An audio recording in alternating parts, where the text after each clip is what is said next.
Le gouvernement français, après avoir demandé l'armistice, connaît maintenant les conditions dictées par l'ennemi.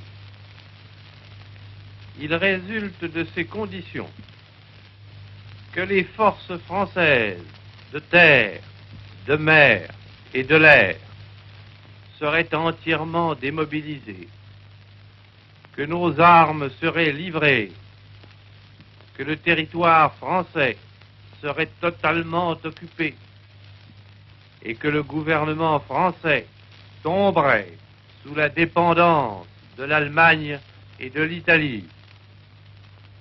On peut donc dire que cet armistice serait non seulement une capitulation, mais encore un asservissement.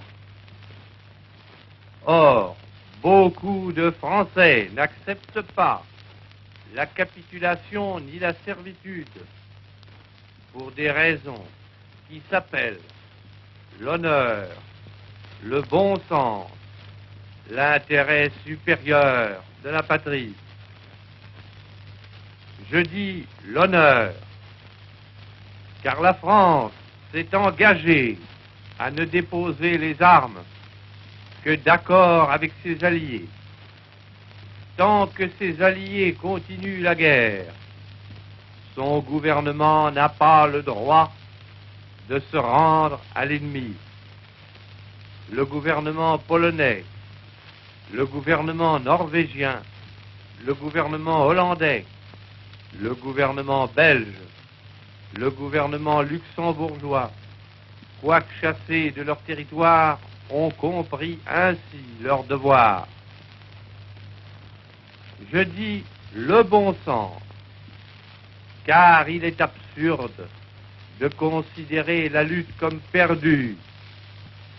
Oui, nous avons subi une grande défaite, un système militaire mauvais, les fautes commises dans la conduite des opérations, l'esprit d'abandon du gouvernement pendant ces derniers combats nous ont fait perdre la bataille de France.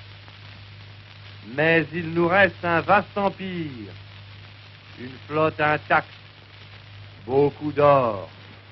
Il nous reste des alliés dont les ressources sont immenses et qui dominent les mers. Il nous reste les gigantesques possibilités de l'industrie américaine, les mêmes conditions de la guerre qui nous ont fait battre par 5000 avions et 6000 chars peuvent nous donner demain la victoire par 20 000 chars et 20 000 avions.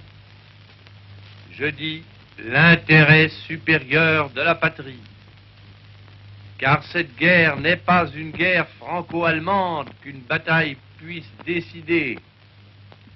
Cette guerre est une guerre mondiale. Nul ne peut prévoir si les peuples qui sont neutres aujourd'hui le resteront demain. Même les alliés de l'Allemagne resteront-ils toujours ses alliés? Si les forces de la liberté triomphent finalement de celles de la servitude, quel serait le destin d'une France qui se serait soumise à l'ennemi?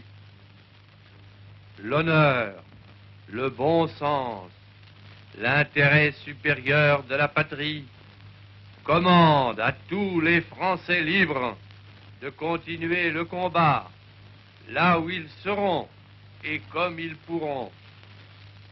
Il est par conséquent nécessaire de grouper partout où cela se peut une force française aussi grande que possible. Tout ce qui peut être réuni en fait d'éléments militaires français et de capacités françaises de production d'armement doit être organisé partout où il y en a. Moi, général de Gaulle, j'entreprends ici, en Angleterre, cette tâche nationale. J'invite tous les militaires français des armées de terre, de mer et de l'air, J'invite les ingénieurs et les ouvriers français spécialistes de l'armement qui se trouvent en territoire britannique ou qui pourraient y parvenir à se réunir à moi. J'invite les chefs, les soldats, les marins, les aviateurs des forces françaises de terre, de mer, de l'air, où qu'ils se trouvent actuellement, à se mettre en rapport avec moi. J'invite tous les Français qui veulent rester libres à m'écouter et à me suivre.